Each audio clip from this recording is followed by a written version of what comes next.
Mieux connu comme chargé de projet et de l'entente sur la mise en valeur des paysages de la Côte-de-Beaupré, Françoise Roy nous dévoile maintenant deux passions, sa passion pour l'écriture et les chats. Elle vient d'ailleurs de lancer un deuxième ouvrage intitulé « Chagrin d'enfant ». De son amour des félins, Mme Roy s'est confiée à notre journaliste Marc Cochrane. On écoute ça. Il n'est pas content, il est jaloux. Oui. Bon, il y a le développement Côte-de-Beaupré, il y a les paysages, mais il y a aussi ma passion pour l'écriture. Ça fait longtemps que j'écris, ça c'est le deuxième livre que je publie, et ma passion aussi pour les chats.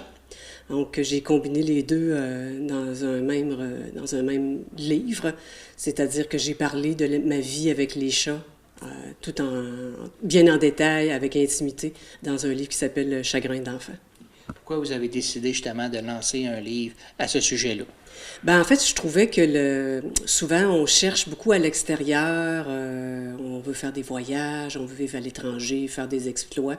Et puis vivre avec un chat, c'est tout simple et ça apporte beaucoup de petits bonheurs au quotidien. Et on a tendance à les oublier, mais ils font partie de nos vies et puis c'est très rassurant, c'est très réconfortant de vivre avec un chat. Est-ce que ça a pris du temps à rédiger ce livre-là?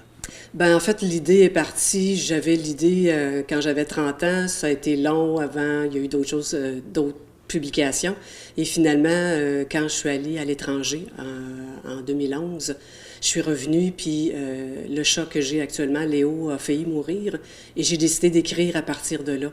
Donc, de façon plus sérieuse, là, vraiment, un manuscrit sur les chats. Donc, à partir de 2011, et ça a pris quelques années avant que je termine un premier jet, que je le corrige. Et finalement, l'année dernière, j'ai trouvé un éditeur qui était prêt à publier Chagrin d'enfant. Et c'est aussi un peu une histoire de famille en rapport avec la page couverture. Oui, absolument. Bon, dans ma famille, avec mes frères, on a grandi avec des chats. On avait des chats, la chatte tombait enceinte, il y avait des chatons. Et mes frères ont eu aussi des chats. Et sur la page couverture, c'est une photographie à la base de mes neveux avec mon chat Léo, qui a été transformé en dessin et qui représente bien ce que c'est le bonheur d'avoir un chat. Entre autres, on voit le plus petit, mon neveu Olivier, qui regarde Léo avec beaucoup de plaisir. Une fois cet événement-là, une fois que vous avez réalisé ce livre-là, qu'est-ce que vous regardez maintenant comme projet? Ben, en fait, j'ai d'autres projets d'écriture. Je vais probablement travailler à des carnets de voyage sur la Grèce, un pays où je suis allée à maintes reprises et que j'adore. Et j'ai beaucoup de beaux souvenirs sur ce pays-là qui est magnifique et dont le peuple est très accueillant. Si les gens veulent se procurer, ça s'appelle Chagrin d'enfant, procurer votre livre, comment on fait?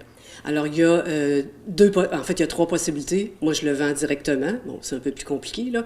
Mais il est déjà en ligne sur le site de la maison d'édition, les éditions de l'Apothéose. Donc, on tape Chagrin d'enfant ou Françoise Roy, on peut se le procurer. Et pour les librairies, il va falloir attendre le 18 avril pour qu'il soit disponible. Là. Il va être disponible dans beaucoup de librairies au Québec. Et on peut aller, par exemple, chez Renaud Bré, le commander. Ça sera possible de l'acheter. Merci, Mme Roy. Merci beaucoup.